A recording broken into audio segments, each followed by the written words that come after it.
Swastiastu, Namo Buddhaya, Salam Kebajikan. Perkenalkan di sini saya Pio Dira selaku moderator yang akan memandu acara pada siang hari ini. Oke, sebelum kita ke acara main agenda pada siang hari ini, mungkin kita kenalan dulu yuk teman-teman dengan Asklepio.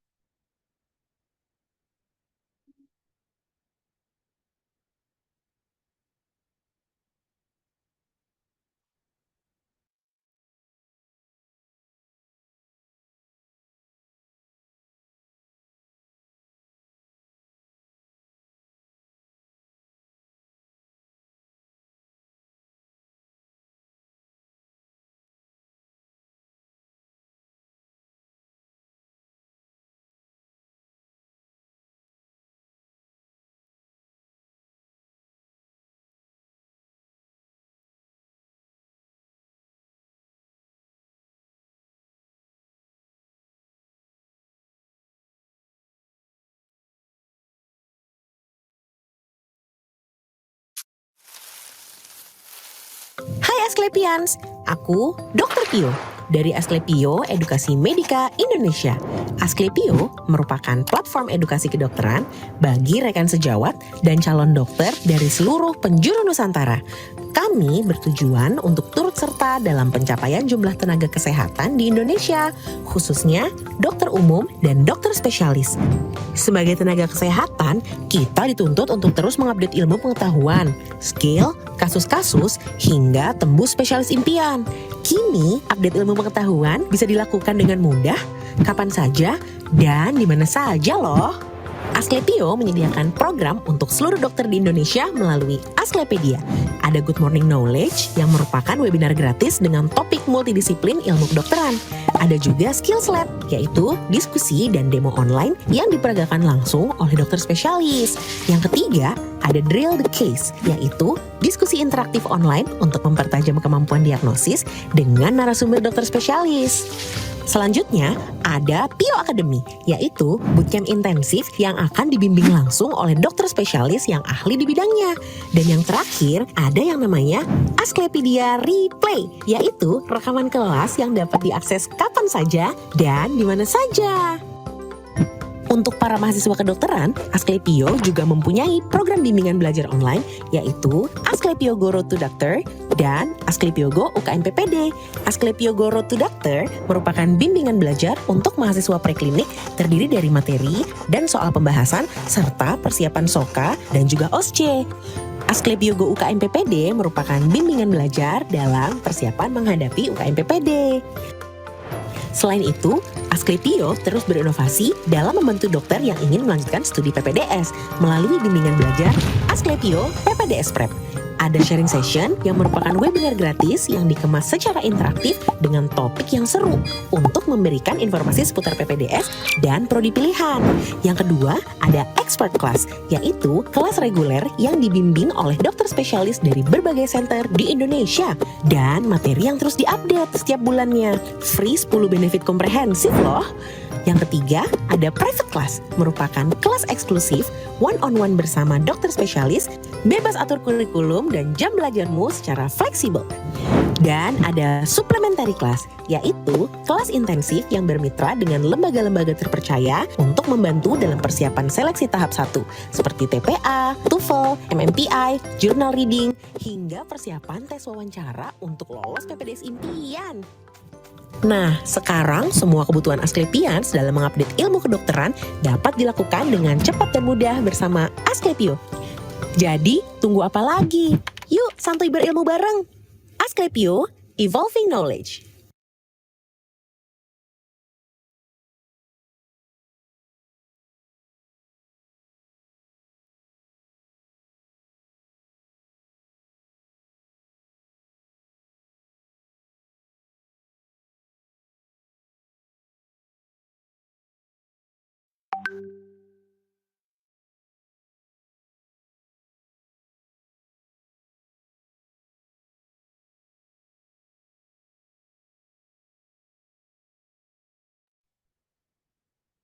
Oke, Asklepian, itu tadi sedikit overview dari Asklepio. Nah, selanjutnya nih kita akan ada upcoming event yang sangat menarik, yaitu Asklepedia Good Morning Knowledge. Dengan topik yang sangat menarik tentunya ada Mpox as a Global Emerging Viral Threat, dan juga ada The Patient Center Practice Improving Certification and Retention. Tentunya dengan pemateri-pemateri yang sangat luar biasa. Dan event kita ini seluruhnya gratis loh. Selanjutnya ada upcoming event yang nggak kalah menarik juga, ada Skills Lab Anestesi dengan kuasai obat emergensi di IGD, dan sudah ber-SKP dengan pemateri Dr. Robi Ngahu, spesialis anak. Bagi Asklepian yang ingin mendengarkan report di mana saja, kita lagi ada diskon besar-besaran nih Asklepian. Satu seri dengan 6 replay Asklepedia bisa diskon sebanyak 77%.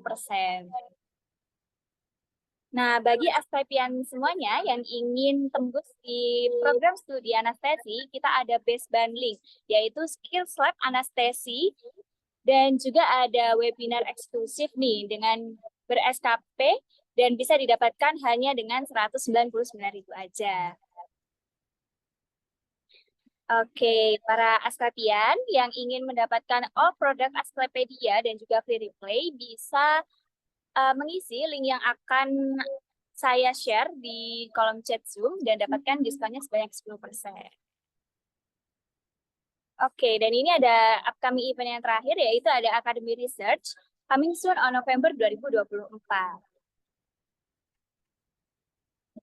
Itu dia perkenalan kita mengenai Asklepio. Selanjutnya kita akan berkenalan nih dengan Dr. Mohana Fawazi Ilyas yang akan menjadi pemateri kita pada siang hari ini. Selamat siang dokter, apakah sudah ada di room Zoom? Dok, sudah dong. Oke, baik dokter. Bagaimana dokter Mohana kabarnya pada siang hari ini? Alhamdulillah baik. Ini tadi habis datang di Endgame di Jakarta, habis itu nyambi ke sini gitu. Oke, baik. Terima kasih dokter karena sudah meluangkan waktunya untuk hadir di Asklepedia pada siang hari ini. Nah, saya izin untuk membacakan CV dari dokter Mohana terlebih dahulu, nggih.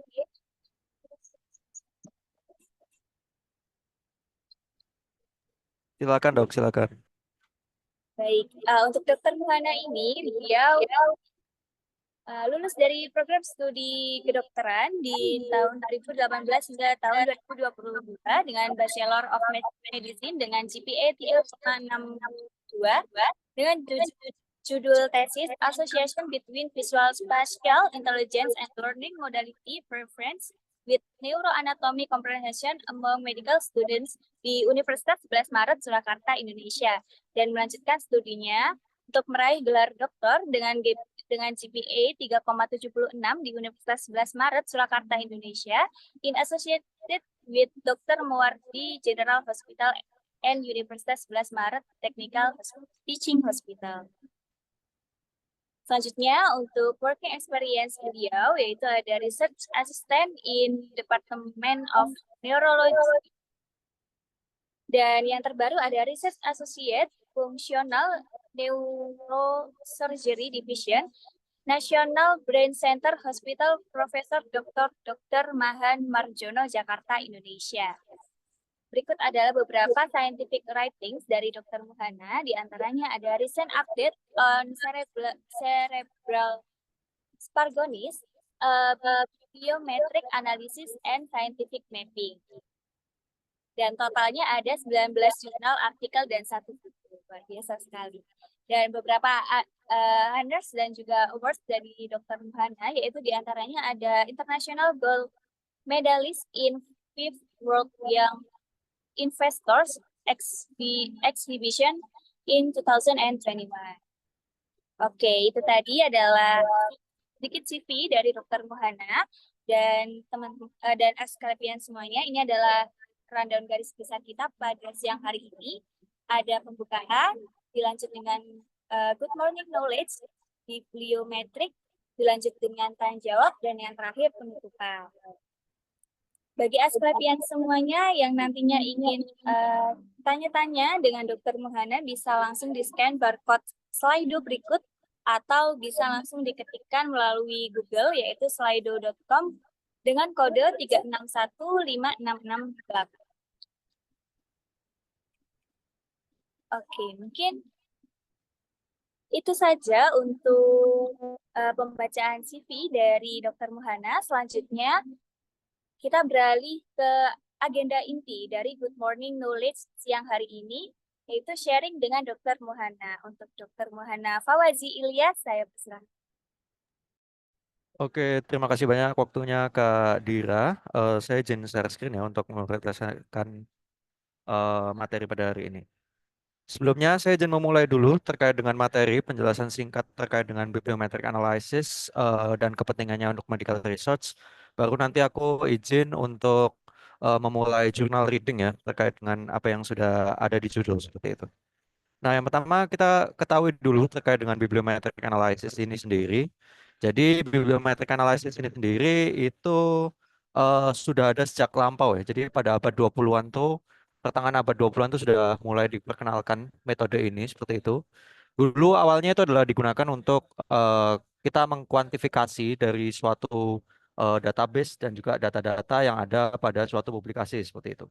Dan aplikasinya cukup banyak, tidak hanya di bidang medicine, tapi juga di bidang-bidang yang lain seperti itu. Nah, terus di sini juga pada akhir-akhir ini itu terjadi peningkatan jumlah publikasi ya, terutama di bidang medicine dengan menggunakan approach yaitu adalah bibliometric analysis seperti itu.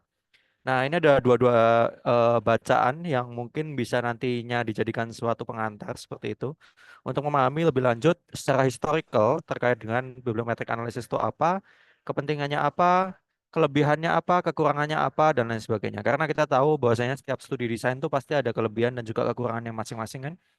Kayak gitu, itu nanti bisa dibaca di sini. Nanti aku akan menjelaskan secara singkat juga terkait dengan kelebihan dan juga kekurangan dari metode ini dan juga potensiasi nanti ke depannya untuk riset di medicine itu seperti apa, seperti itu.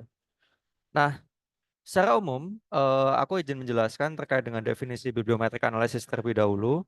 Jadi bibliometric analysis ini sendiri itu adalah suatu eh, cara ya, suatu cara yang kita bisa gunakan, suatu metode yang bisa kita gunakan untuk menganalisis publikasi secara sistematis dengan melakukan suatu kuantitatif analysis seperti itu. Sebenarnya nggak cuma kuantitatif sih, tapi ada juga kita melakukan pendekatan dengan kualitatif seperti itu. Jadi kita menganalisis dari publikasi yang sudah ada terkait dengan bibliografik data dari publikasi-publikasi tersebut. Jadi bibliografik data itu bisa mencakup macam-macam ya. Biasanya kalau kita sebut namanya adalah metadata. Bisa terkait dengan author, bisa terkait dengan institution, bisa terkait dengan afiliasi negara, bisa terkait dengan suatu funding dari suatu studi, bisa juga terkait dengan hal-hal yang lain seperti itu. Contohnya keyword dan lain sebagainya. Nah, kenapa sih kita menggunakan desain ini seperti itu? Apa sih kepentingannya? Mungkin teman-teman ada yang sempat bertanya, kenapa ya kita cuma menganalisis suatu author, menganalisis suatu afiliasi institusi, menganalisis suatu negara, menganalisis suatu funding dan lain sebagainya seperti itu. Jadi tujuan utama dari bibliometric analysis ini utamanya adalah kita mendapatkan eh, pengetahuan terkait dengan orang-orang yang prominent di bidang itu. Jadi orang-orang yang paling memiliki influence yang tinggi di bidang itu dan lain sebagainya seperti itu. Dan itu kepentingannya bisa bermacam-macam ya. Contohnya misal kita meneliti terkait dengan suatu neuroinfection. Contohnya yang akan kita bahas nanti adalah terkait dengan cerebral sparganosis. Kita ingin melihat nih authors mana dan juga terkait dengan institusi dan juga negara mana yang memiliki fokus riset di bidang tersebut kayak gitu. Nah, sebenarnya fokusnya di sini kita bisa lihat dari kuantifikasi dari jumlah publikasi dan juga total impact ya. Walaupun sebenarnya kalau kita berbicara terkait dengan kualitas studi, terkait dengan hal-hal macam impact dan lain sebagainya kan tidak hanya diukur dalam eh, matriks kuantifikasi tersebut ya, tetapi itu adalah salah satu matriks yang kita bisa gunakan untuk menilai secara objektif seperti itu. Jadi kita bisa dapatkan itu untuk kepentingan nantinya ketika kita menginginkan suatu kolaborasi atau author-author yang lain yang ada di seluruh dunia ini ingin melakukan suatu kolaborasi terkait dengan bidang tersebut, itu bisa merujuk pada author tersebut atau pada institusi tersebut atau juga pada negara tersebut yang memiliki fokus di bidang itu. Begitu juga terkait dengan eh, analisis kuantitatif terkait dengan funders. Nah, mungkin kan di sini kan suatu riset itu kan butuh suatu yang namanya adalah funding ya. Jadi kita bisa tahu nih funding-funding mana aja yang memprovide riset di bidang itu secara historical gitu. Jadi kita bisa melihat dan mungkin ketika kita ingin mengajukan suatu funding dengan riset interest yang sama itu bisa dilakukan pada bagian-bagian tersebut seperti itu. Dan selanjutnya bagian-bagian yang lain yang bisa kita gunakan adalah kita bisa menganalisis suatu tren publikasi. Jadi kita bisa melihat tren dari publikasi di topik tersebut itu dari waktu ke waktu itu seperti apa dan juga kita bisa menyarankan terkait dengan tren terbaru itu seperti apa dan lain sebagainya. Kita juga bisa melakukan suatu citation analysis, jadi kita bisa melihat suatu analisis citasi terkait dengan masing-masing topik dan lain sebagainya. Atau ada juga namanya co-citation analysis. Jadi ketika kita melihat suatu topik tersebut, itu kita bisa menilai apakah citasi-citasi yang dilakukan itu adalah topiknya itu seperti apa gitu. Jadi co-citation analysis ketika kita melihat suatu artikel itu dia bersamaan dalam co-citation analysis itu bisa diartikan bahwasanya artikel tersebut itu dia memiliki topik yang sama atau serumpun seperti itu. Dan juga bisa kita gunakan juga contohnya misal keyword analysis dan juga kita bisa melakukan suatu pemappingan suatu topik ya. Nah, ini nanti kedua hal ini nanti yang nantinya akan bisa berkepentingan untuk dijadikan penemuan dalam suatu untuk suatu research gap dan juga suatu nanti novelty seperti itu. Dan juga banyak hal yang lain ya yang bisa kita gunakan untuk bibliometric analysis ini seperti itu. Dan juga contohnya misal ini specific output pada medical research kita bisa tahu terkait dengan evidence gap analysis. Jadi kita bisa mengetahui terkait dengan desain-desain studi mana aja, desain-desain studi apa aja yang sudah dilakukan terhadap penelitian tersebut seperti itu. Misal contohnya di Cerebral Parganosis kita bisa meneliti nih dengan melihat suatu keyword tersebut terkait dengan desain-desain yang dia memiliki level of evidence tinggi, misal contohnya systematic review, meta-analysis, ataupun suatu RCT, cohort, dan lain sebagainya, kita bisa petakan masing-masing itu, dan juga kita bisa melihat secara kuantitatif ya, terkait dengan publikasi-publikasi tersebut, mana yang lebih prominent, dan fokusnya risetnya lebih banyak kemana, dan lain sebagainya, seperti itu. Bisa juga kita menganalisis suatu population analysis, jadi kita bisa melihat suatu riset tersebut itu secara geographical seperti apa. Misal contohnya riset di bidang tertentu, itu kadang-kadang dia tidak prominent atau tidak dilakukan suatu riset di negara-negara tertentu gitu. Jadi kita bisa melihat persebaran suatu riset tersebut dan juga menganalisisnya dan juga nanti mungkin menghubungkannya dengan suatu populasi yang ada di situ dan juga nanti bisa dilanjutkan ke potensiasi untuk studi lanjutan gitu. Seperti itu. Dan juga kita bisa juga melihat suatu geographic analysis ya. Ini hampir mirip yang udah aku jelasin tadi ya, seperti itu. Juga population analysis tadi juga bisa kita melihat penelitian berdasarkan populasi tertentu. Misal contohnya populasi di sini populasi bisa kita bagi menjadi pediatrik, misal adult dan juga geriatrik dan lain sebagainya. Kita bisa menganalisis terkait dengan riset-riset tersebut itu lebih prominent di bidang apa seperti itu. Jadi ini adalah kelebihan dari bibliometric analysis ya. Jadi kita bisa melakukan suatu analisis pada banyak hal ini dan juga kita bisa melakukan suatu analisis pada suatu data yang cukup besar ya. Mungkin tadi ada yang menanyakan terkait dengan perbedaan systematic review dan juga bibliometric cara mencari judulnya seperti apa. Nanti aku akan bahas di belakang. Oke, yang terbaru di sini ada suatu guideline dan juga checklist ya dalam penulisan suatu bibliometric analysis.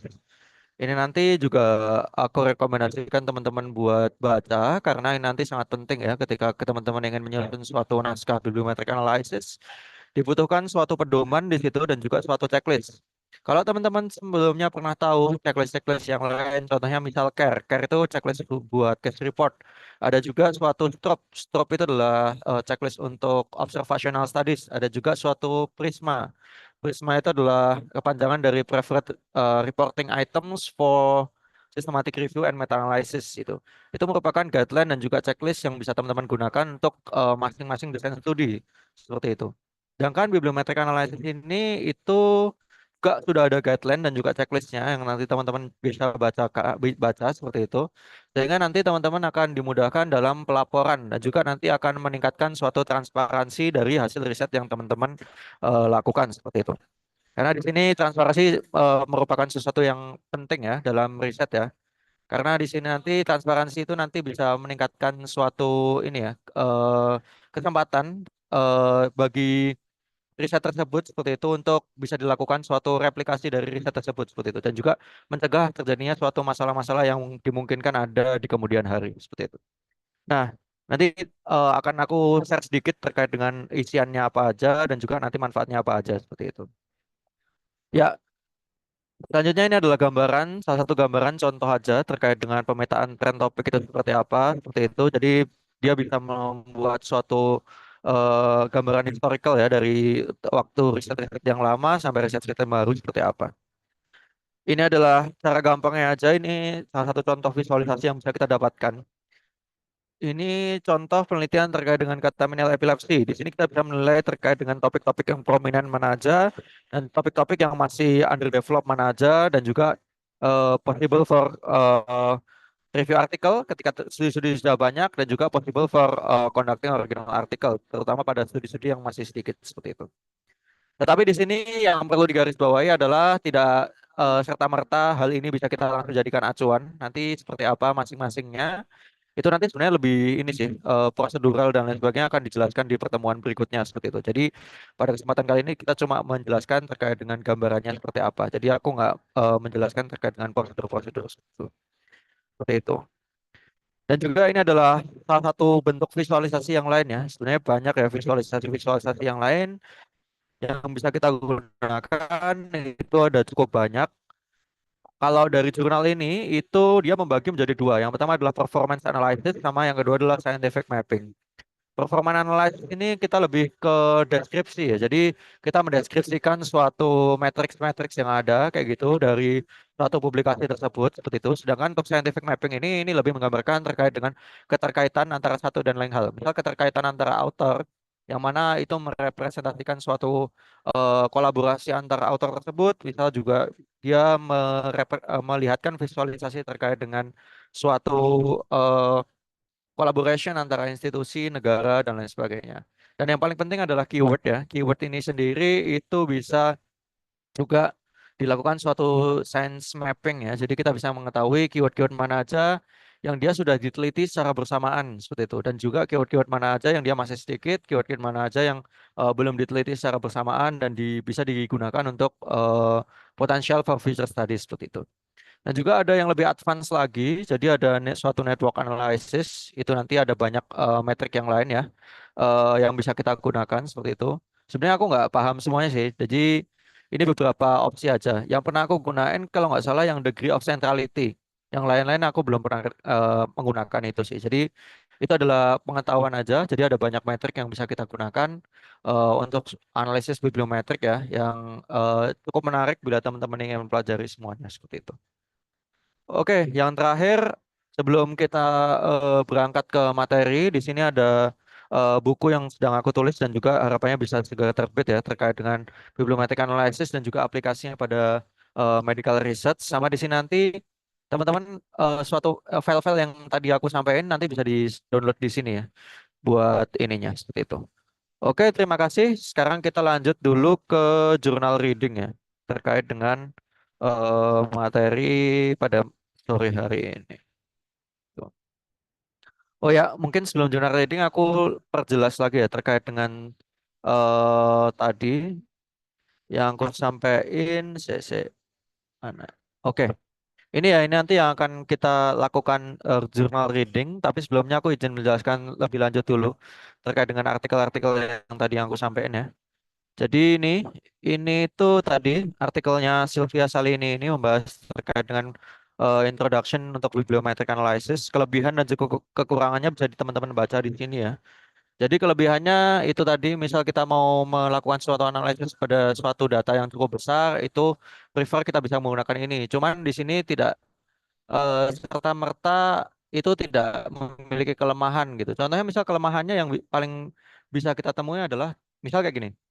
Banyak yang menjelaskan bibliometric analysis ini itu sebagai analisis untuk menilai suatu kualitas studi yang dinilai dari impact dan juga total citation gitu. Nah, padahal ketika kita belajar terkait dengan kualitas dari studi kan tidak serta-merta langsung dijelaskan oleh total citation dan juga suatu impact yang dia berikan gitu. Jadi itu dua hal yang berbeda gitu. Itu jadi kelemahannya seperti itu. Banyak yang salah mengartikan seperti itu. Tapi harapannya ketika teman-teman sudah membaca terkait dengan studi ini, teman-teman bisa lebih tercerahkan ya. Jadi bibliometric analysis ini fungsinya untuk apa dan dia tidak difungsikan untuk apa seperti itu. Ini cukup menarik untuk dibaca. Yang kedua adalah aplikasinya pada medicine ya. Jadi ini dia membahas secara historical ya. Historical terkait dengan bibliometric analysis ini sendiri itu awalnya digunakan kapan, seperti itu, dan awalnya itu fungsinya seperti apa, seperti itu. Jadi ini khusus pemetaan terkait dengan analisis bibliometrik pada medicine. Dan juga bidang-bidang yang terkait yang prominent pada masa-masa tertentu itu apa saja seperti itu. Nah ini merupakan pada awalnya lebih prominent di research di bidang pediatrik dan lain sebagainya seperti itu. Kayak gitu. Terus ini tadi terkait dengan bibliometric analysis dan juga bedanya dengan desain studi lain itu bibliometric analysis ini sendiri itu fungsinya adalah kita merangkum dari suatu database yang cukup besar ya. Berbeda dengan meta analisis dan juga systematic literature review yang kita biasanya mempunyai suatu tujuan spesifik ya, spesifik atau kita mempunyai outcome spesifik yang ingin kita teliti kayak gitu. Dan kita ingin mencari suatu conclusion kan, kalau misal di systematic review dan juga meta analisis.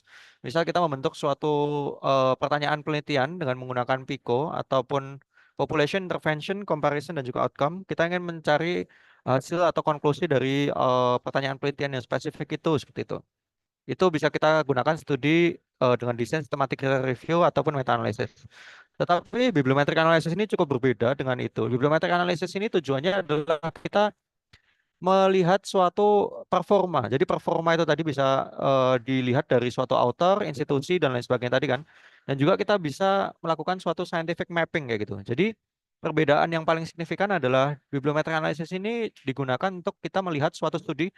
Jadi pertanyaannya itu umum gitu. Jadi kita ingin melihat suatu tren, kita ingin melihat suatu penelitian yang sudah prominent di situ apa, penelitian yang masih underdevelop apa dan lain sebagainya. Berbeda dengan systematic review yang dia memang mencari pertanyaan spesifik atau dia memiliki tujuan untuk mencari konklusi yang spesifik gitu dari pertanyaan yang spesifik kayak gitu. Itu bedanya antara bibliometric analysis sama systematic review. Nah, ini di sini juga ada definisi-definisi ya dari masing-masing matrix itu ya. Nanti teman-teman bisa gunakan. Terus habis itu di sini guideline. Guideline ini sendiri, ini yang aku sampaikan tadi, dia berisi terkait dengan guideline yang ada di situ, seperti itu. Nanti teman-teman juga bisa baca terkait dengan guideline tersebut, itu nanti untuk apa dan lain sebagainya. Oke, kita lanjut dulu ke eh, bagian sebelum masuk ke journal reading juga, aku ingin memberikan contoh-contoh visualisasi bibliometric analysis yang lain ya. Mungkin kalau semisal teman-teman udah pernah baca visualisasi seperti ini kan biasa ya, cukup biasa ya. Cuman ada approach yang lain. Jadi approach yang lain itu contohnya di sini ada juga artikel bibliometric analysis yang dia eh, nilai. Jadi dia juga menilai melakukan suatu analisis statistik gitu. Analisis statistiknya dilakukan dengan apa? Jadi dikorelasikan atau dihubungkan dengan variabel-variabel lain yang mungkin berpengaruh terhadap suatu produktivitas atau performance dari riset di bidang tersebut. Misal di sini dia mengkorelasikan antara GDP dan juga population, research and development, dan juga karena di sini dia fokusnya ke PCOS, dia mengkorelasikan antara PCOS dengan number of publication-nya kayak gitu. Jadi ini salah satu approach saja yang teman-teman bisa gunakan juga seperti itu. Dia mengkorelasikan selain dia menilai performance dari masing-masing institution, dia menilai terkait dengan keyword yang dia masih potensial buat di-develop, dia juga menilai suatu korelasi dengan socio-economic factors yang ada di sekitar mereka seperti itu. Dan ini pendekatan-pendekatan yang lain sih seperti itu. Oke, mungkin itu aja. Aku nggak ada contoh-contoh yang lain. Kita langsung aja lanjut ke artikel yang akan kita bahas pada hari ini. Oke, jadi untuk artikel yang kita bahas pada hari ini itu adalah terkait dengan cerebral sparganosis ya. Jadi cerebral sparganosis ini sendiri itu merupakan suatu eh, infeksi ya. Nah, infeksi namanya human sparganosis ketika dia menyerang di cerebral itu dia disebut cerebral sparganosis kayak gitu. Sesuai dengan judulnya, kita ingin melihat suatu update di bidang tersebut itu seperti apa. Approach-nya adalah kita menggunakan suatu bibliometric analysis dan juga menggunakan suatu scientific mapping. Nah, sebenarnya definisinya ini juga interchangeably ya. Jadi ada yang menyebutkan bibliometric analysis itu sendiri itu juga sudah menginkludkan suatu scientific mapping. Ada yang menyebutkan bahwasanya itu suatu hal yang berbeda gitu. Nah, aku pernah baca literatur bahwasanya bibliometric analysis itu ada yang mendefinisikan bahwasanya itu cuma merepresentasikan analisis terhadap performa. Jadi analisis terhadap data-data bibliografi gitu. Sedangkan scientific mapping ini lebih spesifiknya adalah dia ingin melakukan suatu mapping. Jadi mappingnya yang paling simpel adalah mapping topik-topik yang masih underdevelop mana, topik-topik yang udah terdevelop dengan baik atau key topiknya itu mana seperti itu. Itu yang disebut dengan scientific mapping seperti itu. Dan juga di sini ini juga sudah adhere dengan Biblio Guideline ya. Jadi nanti ketika teman-teman membaca ini itu juga sudah adhere dengan Biblio Guideline. Kita cross check satu persatu coba.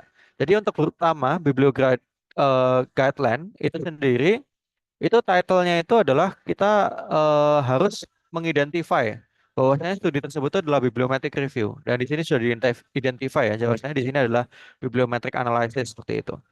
Dan juga di sini yang kedua adalah terkait dengan isu topiknya itu yang akan diinvestigasi itu apa dan juga coverage of time period seperti itu. Jadi topik yang kita investigasikan bibliometrik cerebral sparganosis dan juga di sini karena kita nggak membatasi waktu periodnya kita nggak tuliskan seperti itu. Ada juga contoh artikel yang aku tulis yang dia membatasi suatu waktu spesifik gitu. Misal pada 10 tahun terakhir ataupun pada 20 tahun terakhir seperti itu. Itu bisa juga dimasukkan ketika teman-teman ingin membatasi suatu eh, waktu, itu nanti bisa teman-teman tuliskan juga di judulnya. Misal teman-teman menilai terkait dengan last year publication ataupun last 10 year publication dan seterusnya seperti itu. Oke. Yang kedua adalah terkait dengan kita masuk dulu sebelum kita ke abstrak, kita masuk ke bagian-bagian yang lain ya. Jadi bagian ke introduction, terus methods, result dan seterusnya seperti itu. Nah, kita masuk kepada introduction. Jadi introduction untuk di bibliometric analysis ini sebenarnya cukup simple ya. Teman-teman bisa nge-bridging dari banyak hal ya. Contohnya misal teman-teman nge-bridging dari kasusnya itu sendiri. Jadi teman-teman melaporkan terkait dengan kasusnya sendiri, teman-teman menjelaskan burdennya seperti apa, prevalensinya seperti apa, sehingga itu kan bisa menjadikan alasan kenapa kita mengangkat topik tersebut kayak gitu. Nah, contohnya di artikel ini kita mulai dengan bridging bahwasanya kasus paraganosis itu prevalen gitu, terutama di Asia itu sendiri begitu. Di sana kita angkat isunya lagi bahwasanya di situ kejadiannya itu dikarenakan adanya peningkatan terkait dengan makanan-makanan raw food dan lain sebagainya. Dan juga kita paparkan juga terkait dengan prevalensinya sehingga meningkatkan kepentingan studi tersebut. Bahwasanya kasus tersebut itu prevalen dan juga studinya itu belum pernah ada gitu yang meneliti terkait dengan performance analysis ataupun scientific mappingnya gitu. Nah, terus habis itu kita juga bisa nge-bridging misal contohnya kita tahu bahwasanya topik tersebut itu prominent. Terus habis itu belum ada review di bidang tersebut atau belum ada suatu studi yang dia membahas terkait dengan update di bidang tersebut dan lain sebagainya. Bisa juga teman-teman melaporkan bahwasanya di situ belum ada no bibliometric review reported dan lain sebagainya. Itu juga bisa menjadi bridging ke nanti kepentingan dari studi tersebut seperti itu. Dan ini sesuai dengan ini ya. Jadi sesuai dengan guideline yang ada di Biblio ini, bahwasanya di sini kita melakukan suatu presentasi terkait dengan review dari knowledge yang sudah ada dan juga epidemiological information. Jadi di situ knowledge yang sudah ada berupa apa saja yang sudah kita ketahui terkait dengan cerebral sparganosis tersebut. Dan juga kita bridging ke epidemiological information buat meningkatkan kepentingan untuk membahas studi tersebut seperti itu. Nah, terus habis itu juga kita men-state suatu objektif ya. Jadi suatu tujuan dari penelitian tersebut kita harus state. Kalau di sini kita melakukan studi tersebut dengan tujuan adalah kita ingin melakukan suatu mapping pada research tersebut itu udah ada di bidang apa aja seperti itu. Dan kita spesifikkan kita mau meneliti terkait dengan apa aja. Kalau di sini kita ingin meneliti terkait dengan research trend, kayak kontributor ini bisa berupa author, bisa berupa institution, bisa berupa negara, funding dan lain sebagainya. Gap in existing knowledge kita bisa lakukan dengan suatu pemetaan keyword itu. Dan juga di sini ada outcome spesifik. Jadi kita ingin melihat suatu clinical advancement di bagian prevention, diagnosis dan juga treatment. Terus habis itu di sini dengan harapan kita bisa melakukan memberikan suatu rekomendasi kepada future research direction dan juga kepada peningkatan clinical practice seperti itu. Itu untuk introduction. Nah, selanjutnya untuk metodologi. Jadi metodologinya itu juga cukup simpel ya. Jadi kalau misal kita belajar di sini, itu yang perlu dipaparkan adalah suatu search engine, search strateginya itu apa, time period-nya itu berapa, eligibility criteria itu apa aja, data refinement-nya itu gimana, quality assessment, ini optional ya. Sama ada suatu data synthesis. Nah, kita coba jelaskan satu persatu. Jadi untuk metode sendiri pada search engine ini kan kita perlu menjelaskan ya information source-nya itu digunakan apa aja gitu. Nah, kalau di studi ini kita menggunakan suatu database Scopus. Jadi database Scopus itu merupakan suatu data yang dia cukup banyak ya artikelnya. Nah, kita harus punya justifikasi nih kenapa kita menggunakan database tersebut kayak gitu. Nah, kalau dari tim kami itu melakukan justifikasi menggunakan database Scopus adalah yang pertama, kualitas dari studinya cukup terjamin ya, walaupun mungkin masih ada studi-studi yang mungkin kualitasnya tidak terlalu baik, itu tetapi cukup baik ya ketika kita compare dengan database-database yang lain. Yang kedua adalah pertimbangan terkait dengan metadata yang komplit. Jadi aku pernah melakukan suatu investigasi ya, jadi mengcompare antara metadata yang ada pada Scopus dan juga PubMed untuk dimasukkan ke software bibliometric analysis ya, yaitu adalah software Foursquare dan juga software bibliometric dengan RStudio. Nah, ketika kita compare itu bahwasanya data dari database Scopus ini ternyata data metadatanya itu lebih komplit gitu. Jadi aku lupa sih part yang hilang dari PubMed apa, cuman di Scopus ini dia lebih komplit daripada si PubMed seperti itu. Aku nggak melakukan komparasi dengan yang lain ya, karena aku nggak punya akses ke situ, seperti itu. Sebenarnya itu aja sih alasannya. Dan juga database-database yang lain itu aku nggak melakukan komparasi gitu. Jadi cuma antara Scopus dan PubMed. Dan didapatkan bahwasanya PubMed ini metadatanya lebih komplit dan juga kita bisa menilai dari kualitas studinya itu juga cukup baik ya jika di compare dengan database database lain seperti itu. Nah, terus habis itu juga yang perlu diketahui terkait dengan search strategi. Jadi search strategi kita bisa laporkan dengan menggunakan keyword yang kita gunakan ya. Jadi keyword yang kita gunakan apa itu kita bisa laporkan. Kalau di sini kita menggunakan keyword cerebral sparganosis, sparganosis cerebri, intracranial, central nervous system, encephalitis, dan sparganosis kayak gitu. Jadi ini keyword itu dibentuk dengan suatu boolean operator dan kita cari sinonim dan juga klasifikasi dari keywordnya tersebut dari mesh ataupun medical subject heading. Nah, selanjutnya terkait dengan ini terkait dengan time period ya. Jadi time period itu sendiri itu kita harus menjelaskan kapan studi tersebut itu dilakukan dan juga kapan pembatasan terkait dengan studi yang kita include-kan. Nah, karena kita tahu ya bahwasanya kalau misal kita melakukan suatu riset yang menggunakan suatu database ya pada tahun-tahun ini itu kan perubahan suatu database itu sangat cepat ya. Jadi mungkin update per hari aja udah ada tambahan artikel, tambahan artikel, tambahan artikel gitu.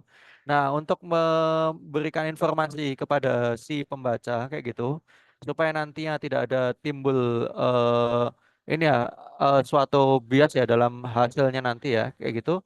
Itu kita perlu melaporkan kapan studi tersebut itu dilakukan gitu. Contohnya misal kalau di studi ini itu dilakukan pada 2 Juni gitu. Jadi kita kalau di sini sih dia mengincludekan semua artikel ya, semua artikel yang paling awal dipublish sampai pada tanggal 2 Juni tersebut itu dimasukkan kayak gitu. Jadi untuk ini ya, untuk menghindari adanya update artikel kita perlu provide tanggal spesifik ya, supaya nanti pembaca tahu gitu bahwasanya artikel tersebut itu pada semua timeline, tapi maksimal dalam yang diambil tuh sampai publikasi pada tanggal tersebut kayak gitu. Nah, terus habis itu juga di sini ada eligibility kriteria. Nah, eligibility kriteria ini sebenarnya bisa macam-macam ya. Bisa dari yang paling sederhana, misal ini ya, dokumen type ya. Dokumen type itu contohnya misal kayak artikel atau review ataupun commentary ataupun conference paper, book chapter, terus habis itu juga bagian hal-hal yang lain. Itu merupakan suatu dokumen type ya. Jadi itu bisa dijadikan untuk kriteria inklusi dan juga eksklusi seperti itu, dan juga bisa juga tadi tanggal ataupun tahun publikasi itu bisa dilakukan suatu inklusi eh, kriteria inklusi eksklusi gitu.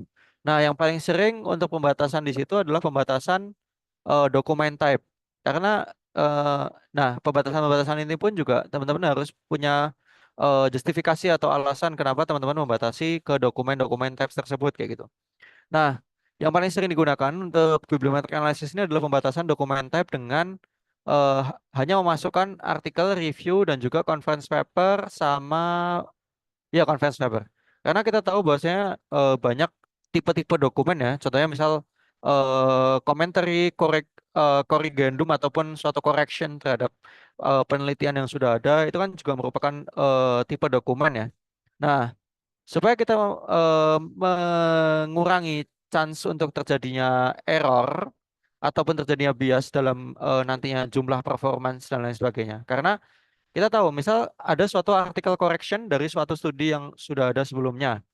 Nah, pada artikel correction itu kadang-kadang kan dia juga mengincludekan suatu keyword kan, dan juga mengincludekan suatu nama author, nama institusi, nama negara dan lain sebagainya gitu. Jadi itu kan nanti bisa timbul adanya suatu bias gitu. Jadi kalkulasi dari totalnya itu kan bisa tertambah dengan artikel correction tersebut kayak gitu. Nah, makanya kenapa kita perlu menspesifikkan juga terkait dengan dokumen type yang kita includekan itu apa aja, itu karena hal tersebut sehingga nanti performance yang kita dapatkan, terus habis itu juga scientific mapping dari suatu keyword dan lain-lain yang kita dapatkan itu jadi eh minim bias kayak gitu.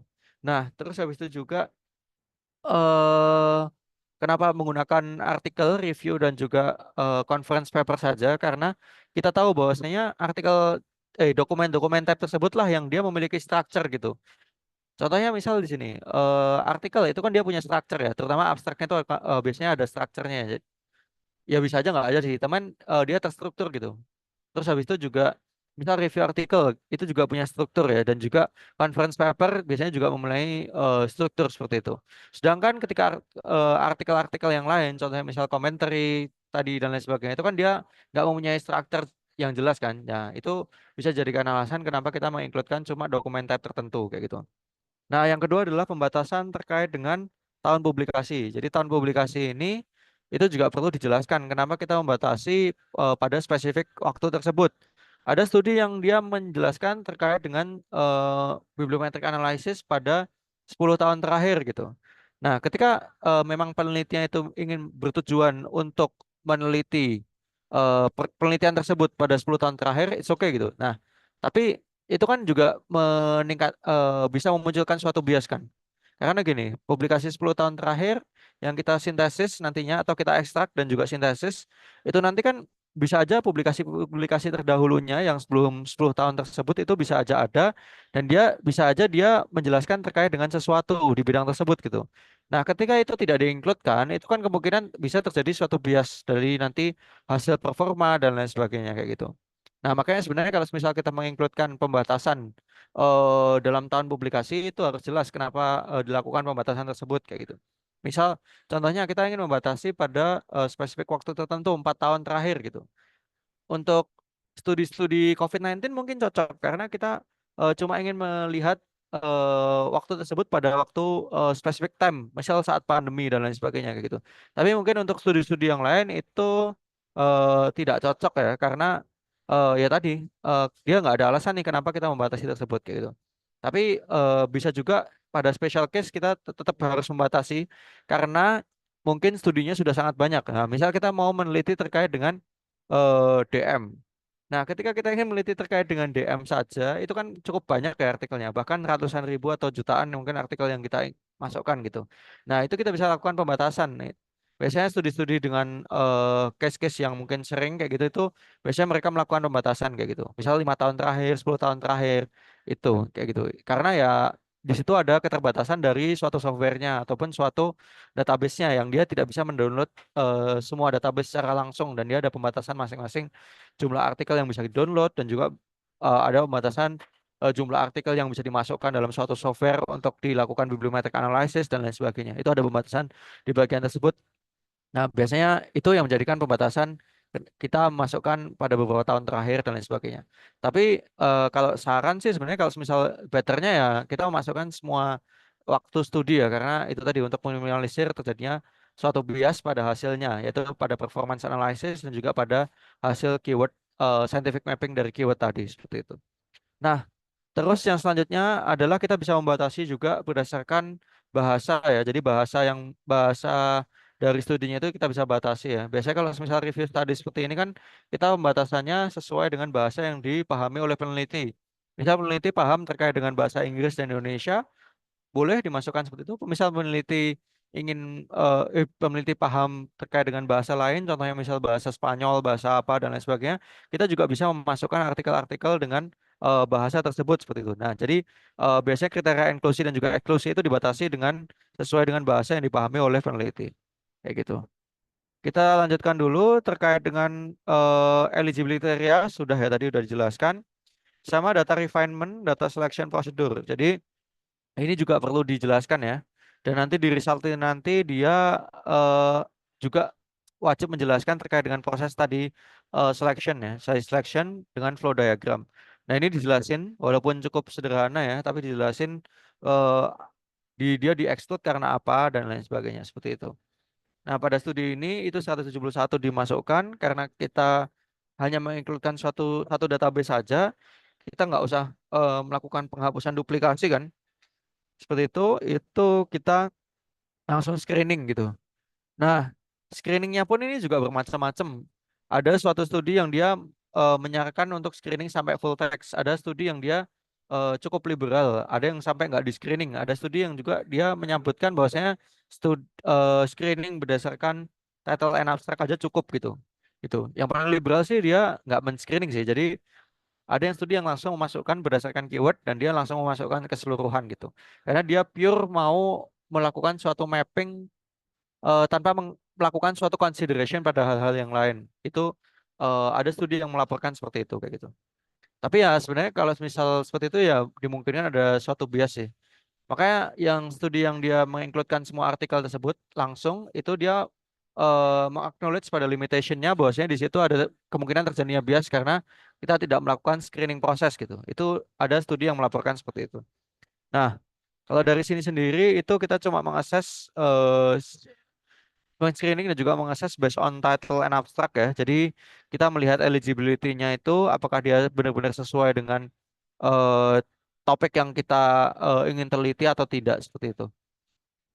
Karena search engine yang ada di database itu juga dimungkinkan bisa error sih. Jadi misal teman-teman ingin mencari terkait dengan studi apa gitu. Nah kadang-kadang itu bisa error dia ada beberapa studi yang dia nggak mengincludekan keyword tersebut tapi dia bisa muncul gitu. Nah maka kita perlu assess lagi sih. Perlu juga melakukan screening tersebut seperti itu.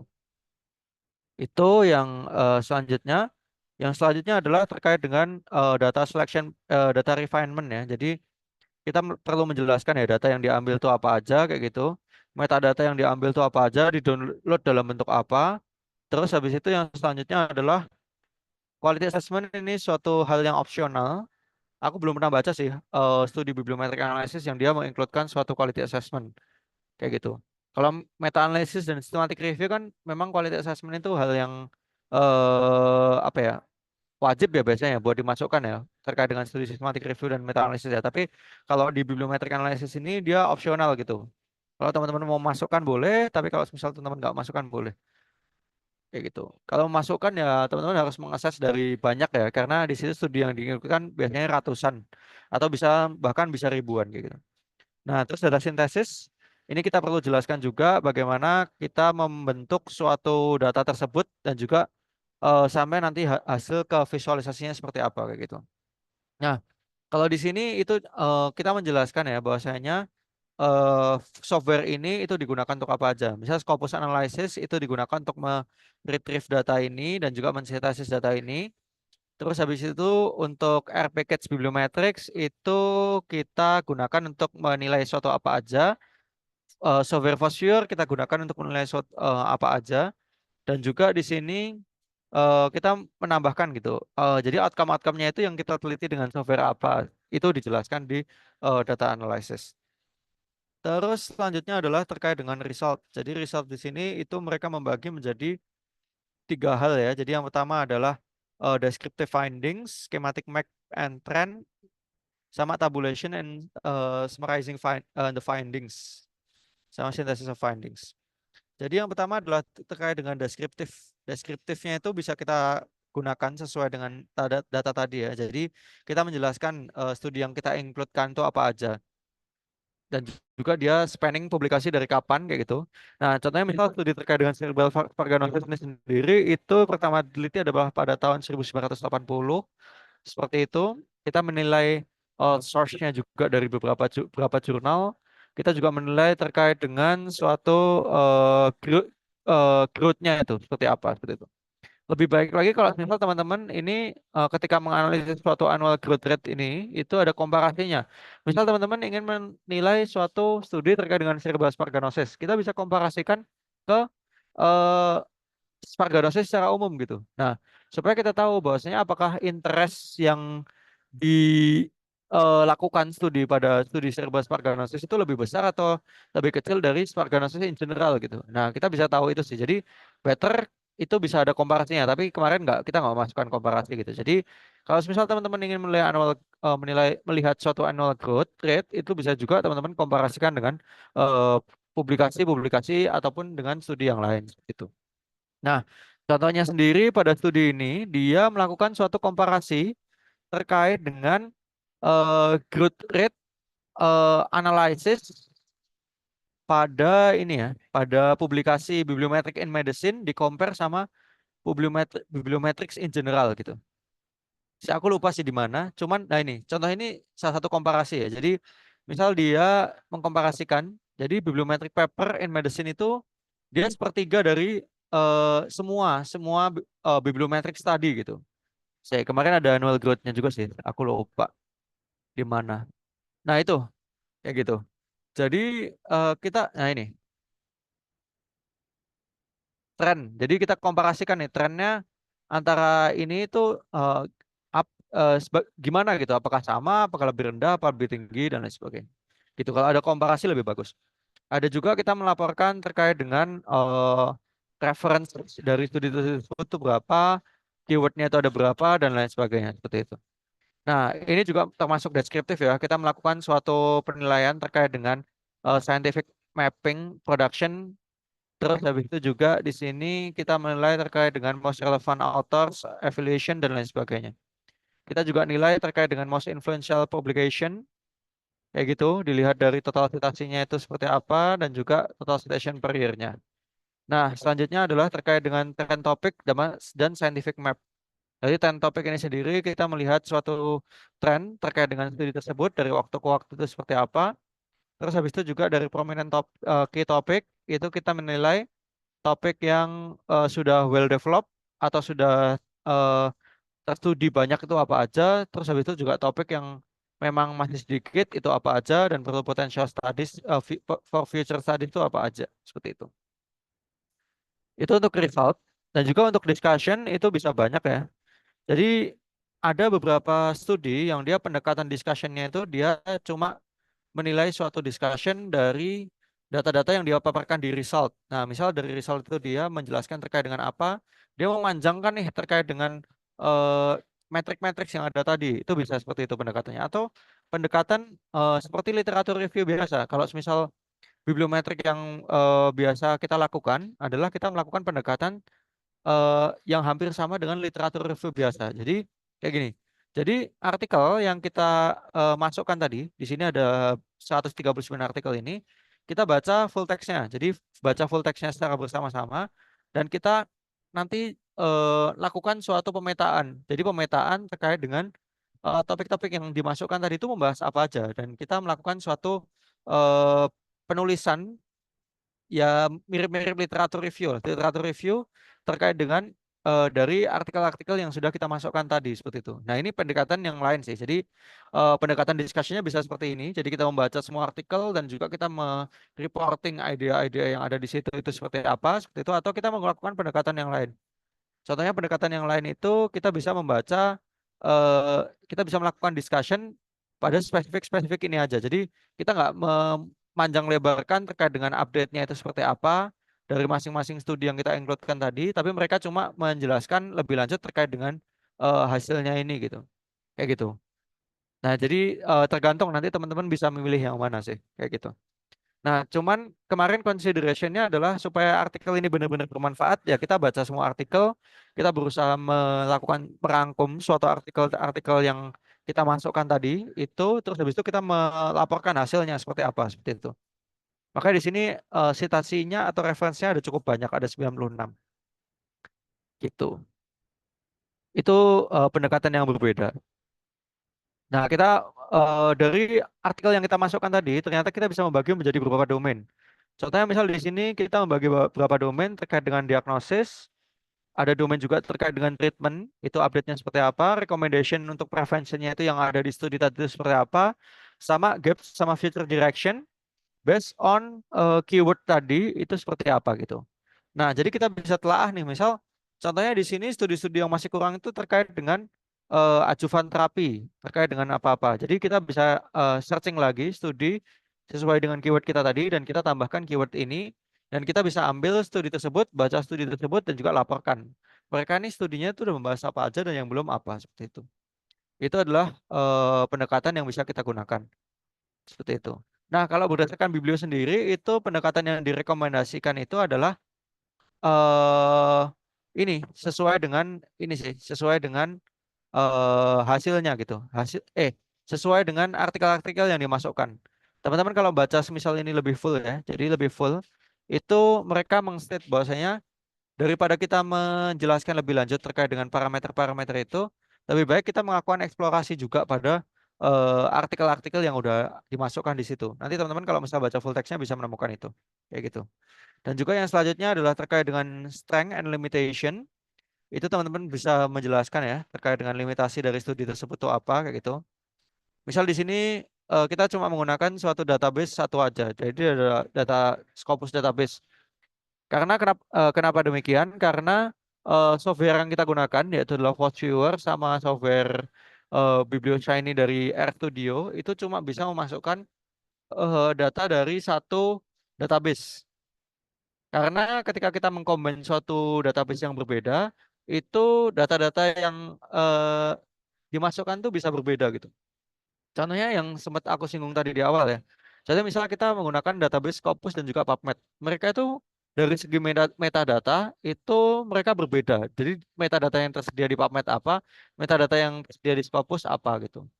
Gitu seperti itu. Jadi sebenarnya bisa sih kalau misalnya teman-teman mau mengcombine itu. Cuman cara yang selama ini kita ketahui adalah kita mengcombine secara manual. Jadi kita melakukan suatu drafting terkait dengan data-data yang ada di metadata tersebut seperti itu dan kita combine secara manual dari data dari database yang berbeda tadi seperti itu. Setelah penghapusan duplikasi, setelah screening dan lain sebagainya itu tadi seperti itu.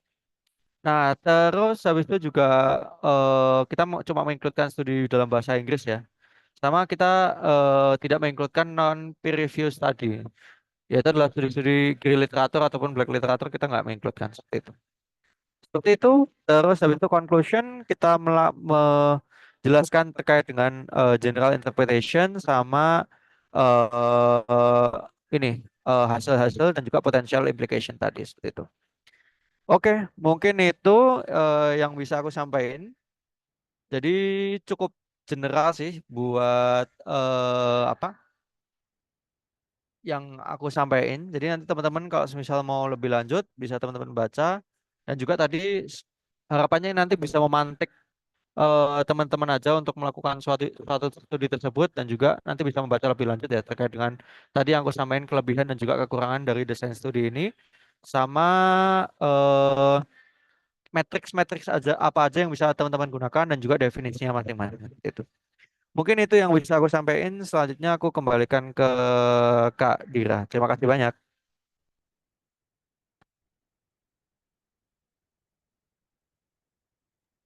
Oke, baik. Terima kasih banyak dokter sebelumnya atas sharingnya yang sangat luar biasa. Selanjutnya di sini sudah banyak sekali peserta yang Asklepians yang antusias nih dokter untuk bertanya dengan dokter Muhana.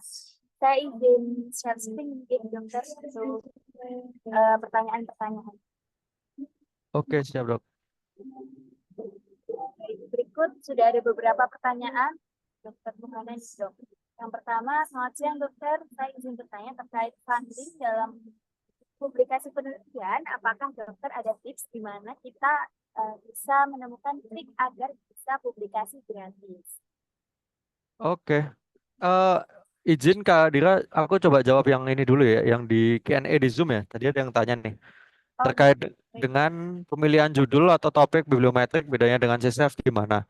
Nah, sesuai yang udah aku sampaikan tadi ya, kalau misal bibliometrik ini sendiri, itu kan tujuannya memang kita ingin melakukan analisis secara kuantitatif ataupun kualitatif terkait dengan performance suatu publikasi dan juga kita melakukan suatu mapping gitu. Jadi topik untuk bibliometrik analysis itu lebih general ya. Jadi berbeda dengan systematic review yang mana ketika kita melakukan membuat suatu pertanyaan penelitian kita harus spesifik dan biasanya kita merujuk pada suatu PICO ataupun PECO seperti itu.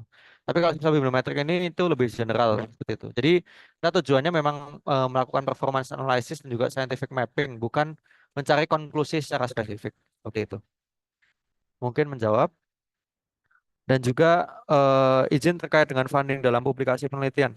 Nah, sebenarnya teman-teman bisa ini ya, apa melakukan publikasi pada jurnal-jurnal yang dia non open access ya, karena itu biasanya gratis untuk dilakukan ketika kita mau publikasi di situ. Atau teman-teman bisa juga ajuin ke jurnal-jurnal yang dia provide waiver ke kita gitu.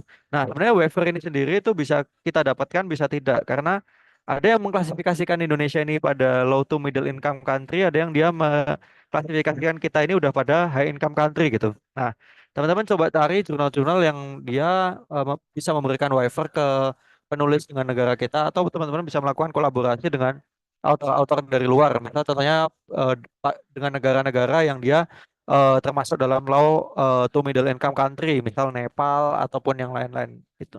Jadi kemarin aku sempat kolaborasi dengan author dari Nepal ya. Jadi karena mereka termasuk dalam low income country, mereka itu banyak jurnal yang gratis dari mereka. Jadi kita bisa kolaborasi juga ataupun kita bisa tadi mencari jurnal yang dia memang provide waiver ke orang Indonesia ataupun kita bisa submit jurnal pada non open access jurnal yang mana itu biasanya free.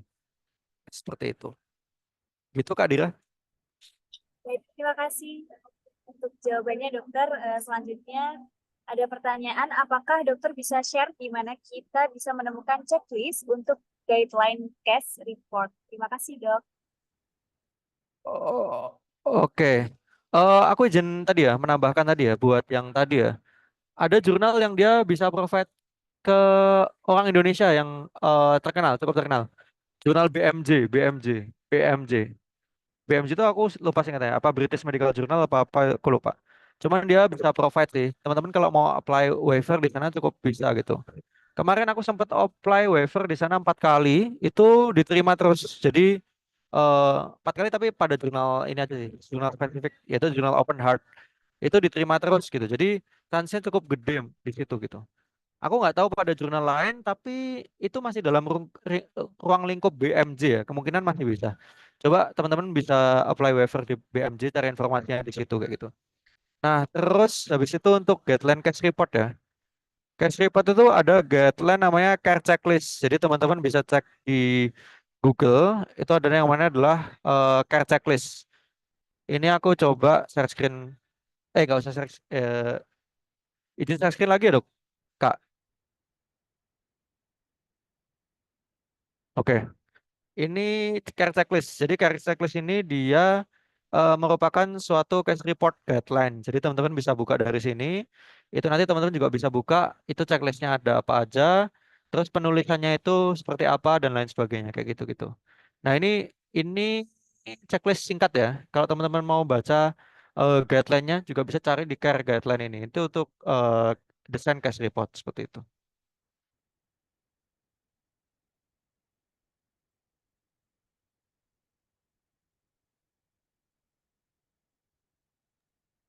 Oke, baik dokter. Saya lanjutkan untuk pertanyaan-pertanyaan selanjutnya, Gi. Oh iya dok. Iya kak, monggo.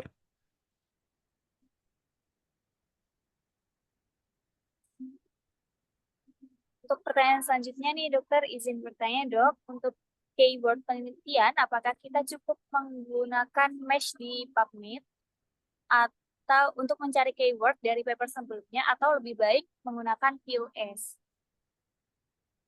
eh aku kurang tahu sih yang dimaksud VOS ini apa gitu. Nah, cuman kalau misal yang aku pahami terkait dengan keyword ya. Jadi untuk keyword, terutama untuk literatur searching itu yang paling bisa digunakan adalah dari MESH atau Medical Subject Heading karena dia memprovide suatu tree map analysis ya. Jadi dia memprovide keyword-keyword tersebut itu sinonimnya apa aja, dia entry term yang biasanya digunakan untuk oleh peneliti-peneliti sebelumnya itu apa aja, dia memprovide terkait dengan klasifikasi dari suatu keyword tersebut itu apa aja gitu. Nah, cuman kadang-kadang juga di mesh itu ada sesuatu yang error dan sesuatu yang memang beda dari interest yang kita inginkan gitu. Contohnya misal gini, teman-teman ingin meneliti terkait dengan epilepsi. Nah, ketika teman-teman ingin meneliti terkait dengan epilepsi, di situ kemungkinan akan ada entry term yang dimasukkan adalah seizure. Nah, padahal sebenarnya kan nggak semua seizure ini epilepsi kan, dan itu bisa didefinisikan berbeda kan. Nah, makanya sebenarnya di mesh ini sendiri itu juga cukup cuma membantu kita sih. Jadi terkait dengan justifikasi dalam pemasukan keyword yang kita ingin masukkan dalam literatur searching itu juga perlu justifikasi apakah keyword tersebut itu sesuai dengan outcome of interest kita ataupun keyword tersebut itu eh, dia nggak sesuai dengan outcome of interest kita gitu. Jadi itu perlu dikoreksi juga. Jadi tidak serta-merta di mesh itu langsung dimasukkan semua, tapi kita perlu melakukan penilaian ulang pada keyword-keyword tersebut apakah relevan dengan studi yang ingin kita cari outcome-nya atau tidak seperti itu. Nah, sementara sih yang paling terbaik buat literatur searching ya, teman-teman bisa gunain mesh itu seperti itu, tapi tadi tetap harus di cross check.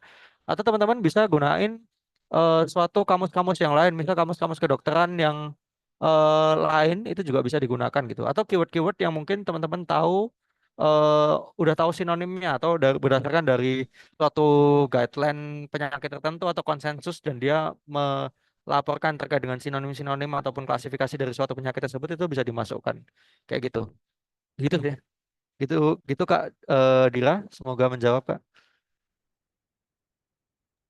Oke, baik dokter. Saya izin untuk share pertanyaan yang lain. Ya, dokter. Oke Kak. Selanjutnya nih ada pertanyaan lagi nih dokter. Apakah ada AI yang bisa membantu kita dalam melakukan bibliometric analysis nih dok? Oke, untuk AI sendiri sebenarnya cukup banyak ya buat yang membantu ya. Kalau yang eh, pengalaman yang saya lakukan untuk AI dalam suatu volumetric analysis ini, itu kita bisa melakukan suatu penulisan result dengan bantuan AI tersebut gitu. Jadi karena di sini kan AI itu kan lebih bagus ya dalam penataan suatu data ya, terutama kayak gitu. Jadi ketika kita memprovide data-data, misal data-data description tadi yang kita ambil dari suatu software, misal software Vosvure ataupun Biblioshiny dari RStudio, dia kan memprovide data terkait dengan hal tersebut gitu. Atau kalau dokter-dokter tadi memperhatikan terkait dengan annual scientific production, itu kan dia ada ini ya, apa grafik ya, grafik terkait dengan pada tahun sekarang itu publikasinya berapa dan lain sebagainya kayak gitu tuh.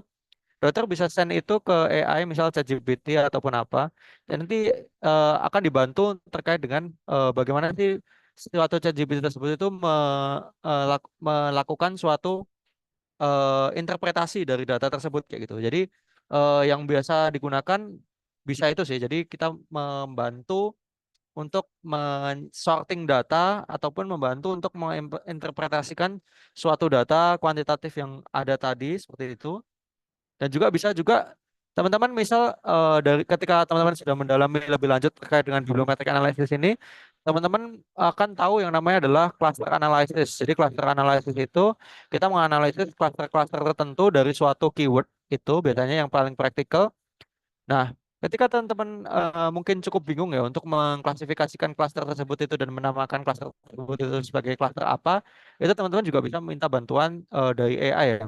Contohnya, misal teman-teman ingin melakukan suatu pembentukan klasifikasi atau penamaan dari klaster tersebut seperti itu. Jadi teman-teman bisa membuat prompt ke ChatGPT misal dengan mengincludekan atau memasukkan semua keyword yang ada di klaster tersebut, dan kita meminta ChatGPT untuk menamakan suatu klaster tersebut tuh sebagai klaster apa. Itu juga bisa dilakukan seperti itu kayak gitu. Nah, itu sih yang AI yang terutama bisa membantu dalam bibliotek analisis itu terutama dalam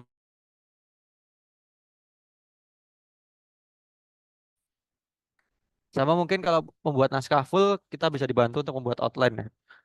Mungkin itu Kak Dira, dokter-dokter bisa Baik, terima menjawab. kasih dokter. Pertanyaan selanjutnya nih, apakah dokter bisa share di mana kita, mohon maaf dokter, untuk pertanyaan selanjutnya, mohon izin bertanya dokter, bila ingin belajar menggunakan aplikasi VOS Viewer, kira-kira bisa belajar dari mana nggih dokter?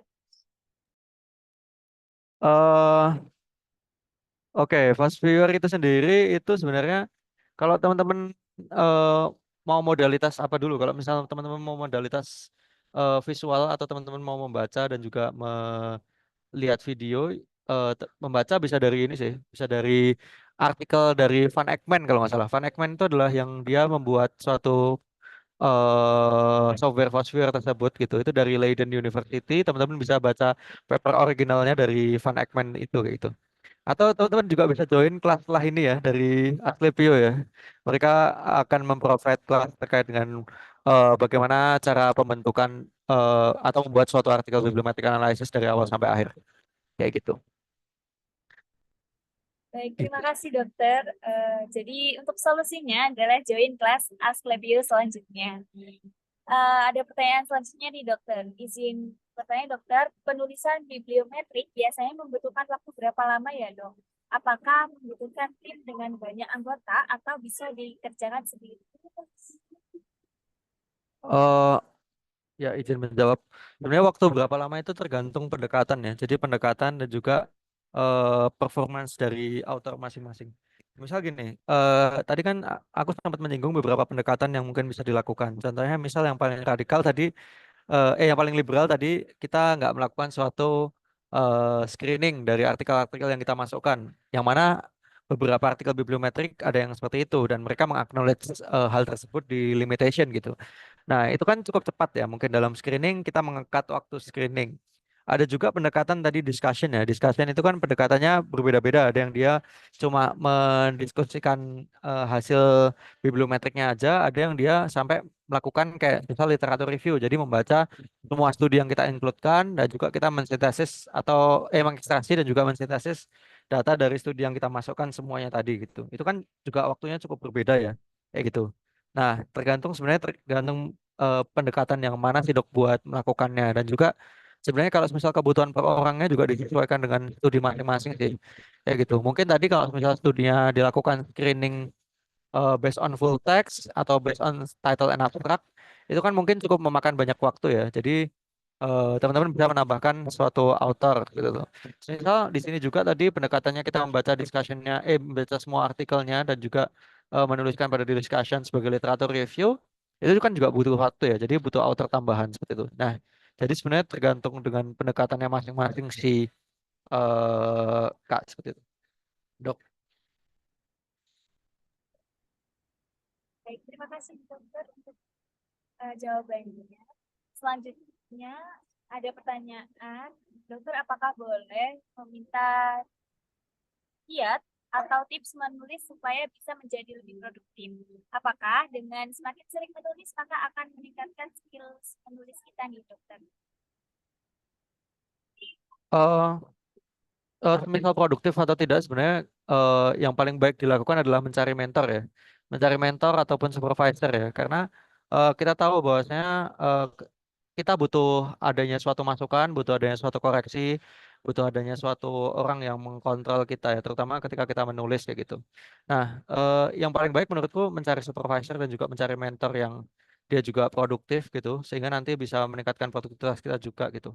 Karena kita tahu bahwasanya nggak semua tulisan itu eh, baik ya dan juga ada beberapa tulisan yang mungkin teman-teman sempat baca itu juga salah dalam pengambilan konklusi, salah juga dalam interpretasi hasil dan lain sebagainya kayak gitu.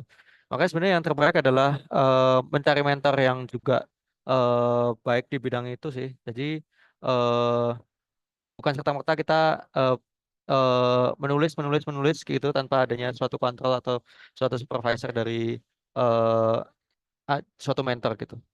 Nah, tapi mungkin kalau misal teman-teman ingin baca lebih, ingin menulis ya, ingin memulai menulis terutama terkait dengan artikel bermacam-macam, teman-teman bisa baca buku terkait dengan metode penelitian secara umum terlebih dahulu, kayak gitu.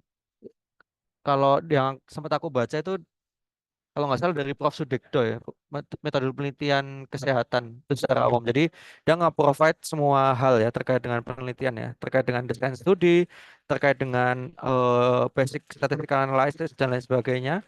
Sehingga ketika kita berhadapan dengan case macam-macam saat kita menulis itu kita bisa menghadapinya kayak gitu. Kayak gitu. Jadi itu merupakan suatu investasi jangka panjang ya. Terutama ketika kita membaca buku dan mengerti terkait dengan metode penelitian secara keseluruhan lebih awal sebelum melakukan penulisan suatu artikel seperti itu. Mungkin itu Kak Dok. Terima kasih dokter untuk pertanyaan selanjutnya nih dok. Kalau guideline untuk pembuatan literatur review, apakah juga ada nih dok? Aku belum menemukan ya. Coba ya tak cari ya. Guideline untuk literatur review ya. Oke, aku belum menemukan. Cuman ketika dokter mau mencari guideline-guideline terkait dengan artikel lain, dokter bisa mencari di Equator, Dok. Equator. Equator itu adalah singkatan dari Enhancing the Quality of the Quality. Bentar, bentar. Nah, saya izin share screen ya, Dok, Kak. Oke.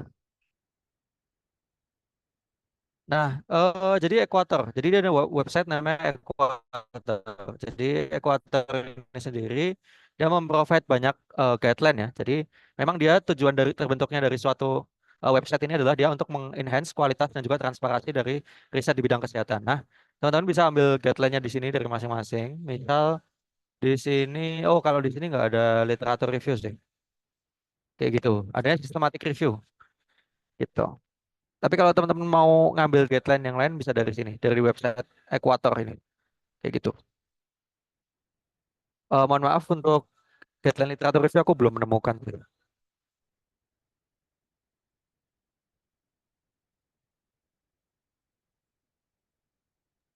Baik, terima kasih dokter untuk petunjuknya. Selanjutnya ada pertanyaan lagi nih dok. Izin dok, saya sedang menulis systematic, systematic review, namun buntu di bagian discussion karena baru pertama kali. Apakah dokter ada tips and triknya atau ada AI yang bisa membantu saya? Terima kasih dok. Oke, eh ini dok, kalau misal buntu di bagian discussion systematic review, dokter coba buka Prisma Guideline sama Prisma Checklist. Nah, Prisma Guideline itu ada artikel yang panjang itu kalau nggak salah 8 apa 9 halaman itu dokter bisa baca dan bisa melihat cara pelaporan discussion untuk systematic review itu di situ gitu. Atau di checklistnya. Kalau nggak salah tuh isinya ada implication for policy, implication for apa gitu aku lupa. Nah, bisa dimasukin di situ sih, Dok. Nah, kalau dari aku kalau misal mau dibantu AI bisa sih, cuman menurutku better untuk dari AI itu cuma membuat outline ya. Jadi misal dokter resultnya udah ada, metodenya juga sudah ada, judulnya sudah ada, dokter bisa masukkan judul tersebut, metode tersebut, result tersebut, di copy ke ChatGPT misal. Terus dokter bentuk prompt ataupun perintah ke ChatGPT-nya untuk membuatkan suatu outline diskusi gitu. Jadi dokter bisa sampaikan seperti itu. Nah, outline diskusi, misal dokter based on Prisma Guideline atau Prisma Checklist. Dokter bisa melampirkan Prisma Checklist itu untuk discussion apa aja, nanti dia akan memprovide suatu outline. Nah, sebenarnya itu cuma membantu aja sih, membantu kita untuk menambah ide ketika buntu. Nah, cuman kadang-kadang kan ide yang ada di suatu artificial intelligence itu kan kadang-kadang belum tentu tepat ya. Makanya perlu di cross check ulang seperti itu.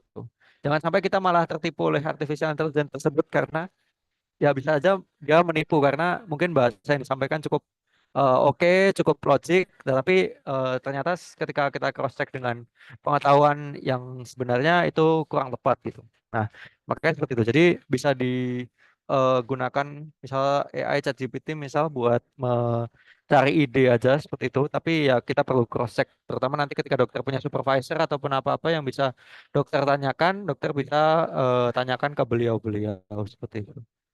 Mungkin itu Kak, Dok. Semoga menjawab. Oke, baik dokter. Di sini ada dua pertanyaan terakhir nih, Dok. Apakah penggunaan AI seperti ChatGPT untuk pembuatan naskah itu sah atau diperbolehkan dalam penulisan paper? Apakah perlu ditulis di bagian acknowledgement? Oke, untuk penggunaan ChatGPT sendiri ataupun AI itu kan sebenarnya ini ya, itu kan sesuatu teknologi baru yang memang beberapa orang atau berbagai bidang itu sudah menggunakan seperti itu. Nah, teman-teman kalau misal ada waktu mungkin bisa baca terkait dengan ethics in artificial intelligence for scientific writing atau scientific publication gitu. Nah, sebenarnya ada beberapa beberapa enggak beberapa sih. Kebanyakan jurnal itu dia sudah memperbolehkan. Nah, cuman memperbolehkan ada yang kita harus menjelaskan bahwasanya kita menggunakan AI gitu. Kalau misalnya teman-teman cek dari jurnal-jurnal Elsevier dia ada, aku lupa sih namanya, AI consideration atau apa gitu. Nah, itu termasuk dalam suatu hal yang wajib untuk dilaporkan. Misal teman-teman menggunakan AI, menggunakan AI-nya itu nanti bisa dilaporkan. Kalau di Elsevier itu mereka meminta untuk kita melaporkan apakah kita menggunakan AI tersebut untuk apa gitu. Misal untuk scientific writing kah, untuk drafting aja kah, untuk misal proses screening kah, atau untuk apa gitu, itu perlu dilaporkan gitu. Seperti itu.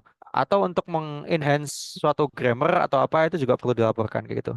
Nah, sebenarnya kebanyakan jurnal itu sudah memperbolehkan, cuman mereka menyarankan kita untuk melaporkan. Seperti itu. Ada juga yang mewajibkan kita untuk melaporkan penggunaan AI-nya untuk apa gitu. Ya, tapi tidak bisa ya, tidak bisa ketika semuanya dilakukan oleh AI ya, seperti itu. Jadi eh bisa dilakukan kayak gitu, cuman tidak semuanya karena kita tahu bahwasanya di AI itu juga kemungkinan bisa muncul error, dan juga di situ kita perlu melakukan eh, apa penulisan terkait dengan consideration menggunakan AI itu untuk apa dan lain sebagainya kayak gitu. Nah, teman-teman yang paling biasa digunakan adalah AI untuk mengenhance grammar ya. Contohnya misal kayak Grammarly itu kan juga berbasis AI. Terus habis itu juga contohnya misal Quillbot untuk parafrase itu kan juga berbasisnya artificial intelligence. Nah, kayak gitu. Makanya kalau misal teman-teman menggunakan itu boleh-boleh aja seperti itu. Tetapi baiknya adalah teman-teman melaporkan itu penggunaannya untuk apa gitu. Gitu. Gitu sih, Dok. Dan juga teman-teman tahu etiknya dalam penggunaan AI itu, batasan-batasannya itu di mana aja seperti itu. Misal tidak boleh menulis secara keseluruhan menggunakan AI dan lain sebagainya. Baik, terima kasih dokter. Pertanyaan selanjutnya nih ada izin dokter untuk penulisan bibliometrik dibandingkan sisref, kira-kira lebih mudah yang mana nih dok? Bila saya baru ingin mulai belajar keduanya. Nah, mungkin adakah tips and trick nih dok agar bisa mengetahui kualitas artikel yang kita tulis itu layak untuk publikasi ke Scopus atau tidak? Ini untuk yang pertama tadi terkait dengan bibliometrik dan juga systematic review, itu perbandingannya lebih mudah yang mana? Jelas sebenarnya lebih mudah bibliometrik ya, karena sebenarnya ini sih itu tergantung orang juga sih. Tapi menurutku yang umum adalah lebih mudah bibliometrik, karena untuk systematic review sendiri kan dia outcome-nya nanti bisa digunakan untuk policy dan lain sebagainya kan. Kalau sebenarnya bibliometric analysis ini kan kita cuma menganalisis performa dan juga melakukan scientific mapping aja gitu. Jadi itu termasuk riset yang mungkin bukan end state. Kalau misalnya Stripe kan kita harus ada konklusi spesifik dan kita harapannya dari hasil tersebut itu bisa digunakan untuk policy. Dan juga di Stripe sendiri kan kita tahu bahwasanya di situ ada beberapa aturan-aturan yang harus kita taati. Misal aturannya adalah kita harus melakukan suatu prosesnya itu secara keseluruhan, secara independen ataupun blind, minimal dua orang seperti itu, dan juga nggak bisa dilakukan oleh satu orang. Dan juga di situ untuk Siskap sendiri itu harus ada suatu namanya quality assessment ataupun risk of bias assessment. Di mana itu juga kompleks lagi, teman-teman harus paham terkait dengan masing-masing tadi desain, teman-teman harus paham juga terkait dengan uh, klasifikasi dari bias, misal selection bias, allocation bias, dan macam-macam itu teman-teman harus paham sehingga teman-teman bisa menilai kualitas dari masing-masing studi yang teman-teman masukkan, dan juga teman-teman bisa melakukan justifikasi terkait dengan resiko terjadinya bias dari masing-masing studi yang teman include-kan gitu. Berbeda dengan bibliometrik. Kalau bibliometrik teman-teman cuma diminta sesuai dengan guideline yang tadi itu untuk menganalisis performa gitu. Jadi untuk quality study assessment itu kan tadi opsional dan lain sebagainya seperti itu. Dan juga teman-teman tidak diperberatkan dengan consideration dari masing-masing jenis studi desain ya. Jadi kalau kita bibliometric analysis tadi kan kita bisa input semua jenis studi desain ya. Tapi kalau sama systematic review kan kita mungkin harus ada batasan-batasan apa aja yang mungkin studi desain yang kita masukkan dan lain sebagainya seperti itu. Gitu. Jadi sebenarnya tergantung orangnya, tapi secara umum kalau menurut aku lebih mudah bibliometrik sih daripada systematic review ataupun meta analysis. Tadi yang terakhir apa ya, Kak? Baik. Untuk yang terakhir tadi, apakah ada saran atau tips and trick agar bisa mengetahui kualitas artikel yang kita tulis sehingga layak untuk publikasi ke Scopus atau tidak, Dokter? Sebenarnya itu multifaktorial ya. Sebenarnya kalau misal bagaimana cara mengakses kita gitu ya. Nah, cuman kita harus tahu dulu yang perbedaan paling umum ketika teman-teman ingin upload pada jurnal internasional dan juga pada jurnal lokal itu perbedaannya apa gitu. Nah, kalau jurnal internasional lebih disarankan kita mengangkat topik yang dia internasional ataupun ya bukan permasalahan di kita sendiri gitu loh. Kayak gitu. Jadi teman-teman bisa mengangkat topik-topik tersebut kayak gitu. Karena pendekatan penulisannya cukup bisa berbeda gitu. Karena kalau misal teman-teman ingin menuliskan publikasi di internasional, misal teman-teman ingin melakukan suatu studi apa, kayak gitu, terus teman-teman melaporkan prevalence, terus habis itu burden itu dari satu desa di Indonesia itu kan kemungkinan nggak relevan ke internasional kan. Nah itu bisa dipikirkan lagi seperti itu. Tapi yang paling biasanya itu di consideration apakah artikel kita itu adalah untuk internasional topik ataupun topik-topik yang lokal aja seperti itu. Dan juga sebenarnya tergantung terkait dengan hasil penelit kualitas dari studi kita juga seperti itu. Dan juga apakah studi-studi kita itu penulisannya baik dan juga logik seperti itu. Penulisan baik di sini bisa dilihat dari mungkin apakah penulisan kita itu lengkap secara lengkap based on guideline yang udah disampaikan tadi, checklistnya itu lengkap dan lain sebagainya. Apakah seperti itu atau tidak, sama terkait dengan quality dari studi kita juga bisa disampaikan. Sama terkait dengan validitas. Kalau kita bicara terkait dengan validitas, berarti kan kita bicara apakah artikel kita atau outcome-outcome yang kita masukkan di situ adalah benar sesuai dengan outcome yang kita harapkan gitu. Misal contohnya gini, yang paling gampang teman-teman ingin menganalisis terkait dengan apa marker tertentu. Nah, marker tertentu itu menurut teman-teman bisa merepresentasikan sesuatu gitu. Tapi ternyata sebenarnya marker tersebut tidak, berarti kan tidak valid kan pemeriksaan tersebut. Nah, seperti itu juga bisa dijadikan consideration seperti itu. Makanya sebenarnya sih yang paling sebenarnya sih untuk hal tersebut apakah artikel kita bisa mungkin tembus di jurnal bereputasi atau tidak itu multifaktorial seperti itu tadi. Makanya tapi di sini tadi aku berusaha provide buat macam-macam yang mungkin bisa membantu untuk hal itu seperti itu. Contohnya tadi dengan menggunakan suatu guideline ataupun checklist sehingga apa aja yang kita laporkan itu tepat sesuai gitu. Jadi itu akan meningkatkan suatu transparansi dan juga meningkatkan suatu eh, chance buat direplikasi orang gitu. Jadi studi kita itu bisa dilakukan ulang gitu, gitu. Dan mungkin akan berimpact ke consideration dari editor ataupun reviewer terkait dengan artikel kita. Mungkin seperti itu aja, Kak. Terima kasih banyak. Semoga menjawab. Terima kasih banyak dokter atas jawaban-jawaban dari Q&A yang sudah tertera. Dan terima kasih juga karena Dokter Muhana telah menyampaikan materi yang sangat luar biasa kepada kita semua. Dan untuk Asklepian semuanya, saya juga ucapkan terima kasih karena antusiasnya yang sangat luar biasa pada siang hari ini. Banyak sekali yang bertanya. Oke, mungkin dokter sebelum kita akhiri untuk sesi recording knowledge-nya pada siang hari ini, dari dokter ada take home message yang bisa disampaikan kepada aspirasi.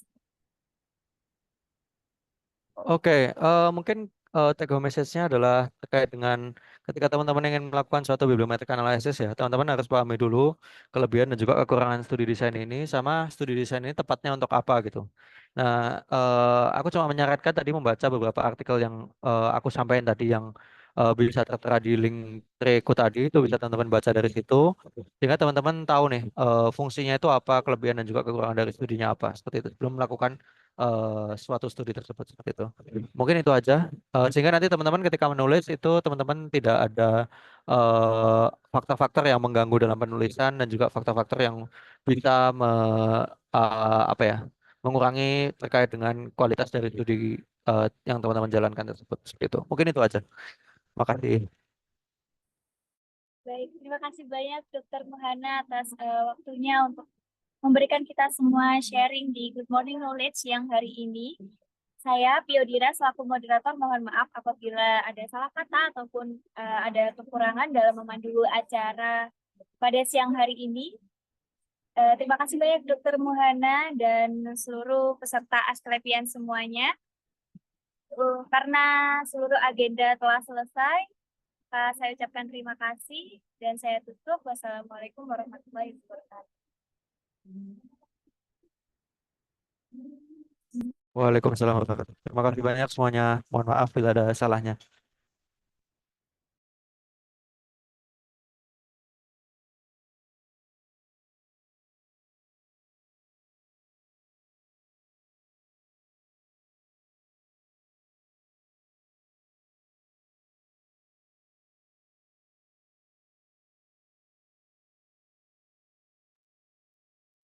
Aku perlu lanjut nggak, Kak?